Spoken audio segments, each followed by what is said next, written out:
Hi అండి, నమస్తే. Welcome to Durga Krishna kitchen. పచ్చి రొయ్యలు బెండకాయ పులుసు సూపర్ కాంబినేషన్ కదండి. టేస్ట్ అయితే చాలా బాగుంటుంది కదా. వేడి వేడి అన్నంలోకి అయితే ఈ పులుసు చాలా బాగుంటుంది కదండి. మన ఛానల్ని చాలా వరకు సబ్స్క్రైబ్ చేసుకోకుండానే చూస్తున్నారండి. దయచేసి సబ్స్క్రైబ్ చేసుకోండి. అలానే మీరు కనుక ఫస్ట్ టైం నా ఛానల్ని వ్యూ చేసినట్లయితే తప్పకుండా వీడియోని లైక్ చేసి కామెంట్ కూడా చేయండి. మీరు వీడియోని లైక్ చేయడం వల్ల ఈ వీడియో అనేది మరికొంతమందికి రికమెండ్ అయ్యే ఛాన్స్ ఉంటుంది.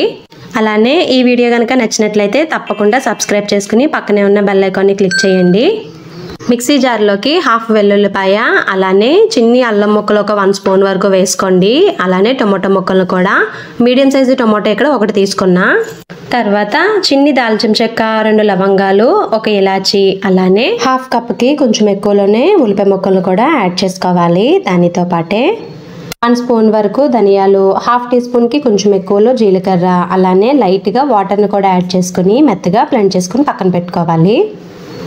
తర్వాత స్టవ్ మీద ప్యాన్ పెట్టి ప్యాన్ హీట్ అయిన తర్వాత ఆయిల్ యాడ్ చేసుకుని ఆయిల్ బాగా హీట్ అయిన తర్వాత స్టవ్ సిమ్లోకి చేంజ్ చేసుకొని ఇలా ఉడికించి పెట్టుకున్న ఎగ్స్ని వేసుకోవాలి. ఎగ్స్ వేసిన తర్వాత దానిలోకి హాఫ్ టీ స్పూన్ వరకు కొంచెం పసుపుని కూడా యాడ్ చేసుకుని మూత పెట్టేసుకోవాలి. మూత పెట్టిన తర్వాత ఒక 2 నిమిషాలు వదిలేయాలండి. ఆ తర్వాత ఇలా జాగ్రత్తగా టర్న్ చేసుకోవాలి. ఇలా మంచి గోల్డెన్ కలర్ వచ్చేంత వరకు ఫ్రై చేసుకుంటే మనకి పులుసు టేస్ట్ అనేది చాలా బాగుంటుంది. ఇలా వేగిన తర్వాత వీటిని తీసుకుని ప్లేట్లోకి ట్రాన్స్ఫర్ చేసుకోవాలి. తర్వాత అదే ప్యాన్లో ఇలా క్లీన్ చేసి పెట్టుకున్న రొయ్యలను కూడా వేసేసుకోవాలి. రొయ్యలు వేసిన తర్వాత ఒకసారి మొత్తం బాగా కలుపుకొని మూత పెట్టుకుని మగ్గించుకోవాలి. స్టవ్ మాత్రం సిమ్లోనే ఉండాలండి. రొయ్యలు వేగుతున్నంతసేపు స్టవ్ సిమ్లో పెట్టి మూత పెట్టుకుని మగ్గించుకుంటే మనకి మంచిగా వేగిపోతాయి. ఇలా మంచి కలర్ వచ్చేంత వరకు ఫ్రై అయిన తర్వాత దానిలోకి పొడవుగా కట్ చేసి పెట్టుకున్న పచ్చిమిర్చి, అలానే కొంచెం కరివేపాకును కూడా యాడ్ చేసుకోవాలి. పచ్చిమిర్చి ఇక్కడ 3 వరకు తీసుకున్నానండి.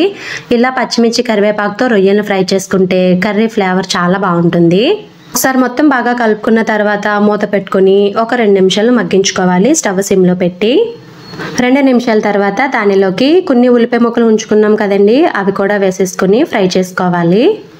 తర్వాత దీనిలోకి టేస్ట్కి తగ్గట్టుగా కొంచెం ఉప్పును కూడా యాడ్ చేసుకొని ఒకసారి మొత్తం బాగా కలుపుకుని మూత పెట్టుకుని మగ్గించుకోవాలి. ఇలా ఉప్పు వేయడం వల్ల మనకి ఉల్లిపాయ ముక్కలు అనేది త్వరగా మగ్గిపోతాయండి. చెక్ చేసుకున్న ప్రతిసారి మూత పెట్టుకుని మగ్గించుకోవాలి. ఉల్లిపాయ ముక్కలు ఇలా మంచిగా వేగిపోవాలండి. చూసారు కదా.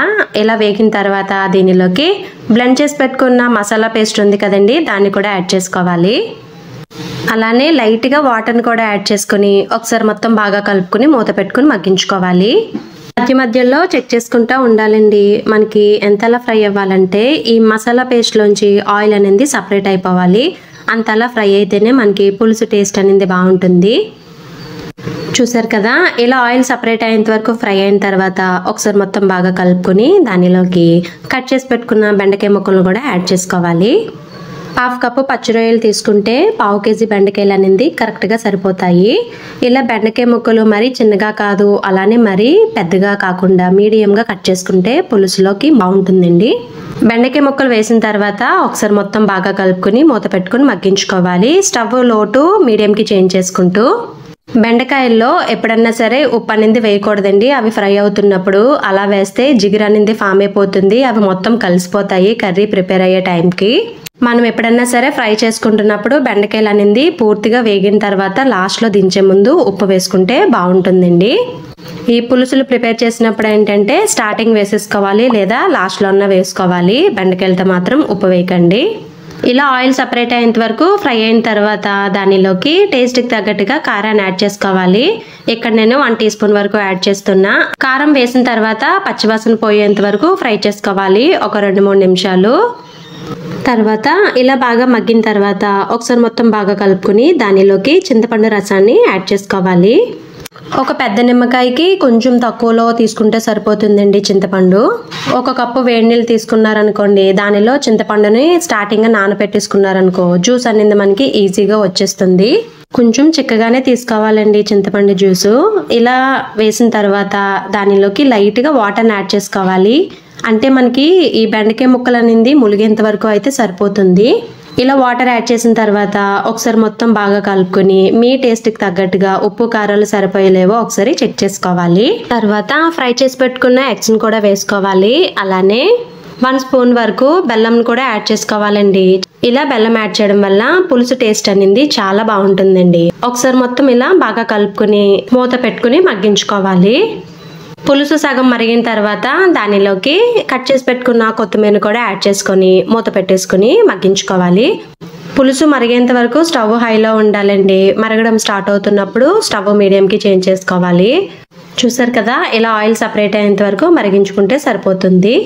అంతేనండి, రెడీ అయిపోయింది. ఎంతో టేస్టీగా ఉండే పచ్చి రొయ్యలు బెండకాయ గుడ్లు పులుసు. టేస్ట్ అయితే చాలా బాగుంటుంది కదా. ఈ వీడియో మీకు నచ్చిందని అనుకుంటున్నా. మీకు గనక ఈ వీడియో నచ్చినట్లయితే ప్లీజ్ లైక్ చేయండి, షేర్ చేయండి, కామెంట్ చేయండి. కొత్తగా ఛానల్ని వ్యూ చేసే వాళ్ళు సబ్స్క్రైబ్ చేసుకుని పక్కనే ఉన్న బెల్ ఐకాన్ని గనక క్లిక్ చేసినట్లయితే నా వీడియోస్ మీరు రెగ్యులర్గా ఫాలో అవ్వచ్చు.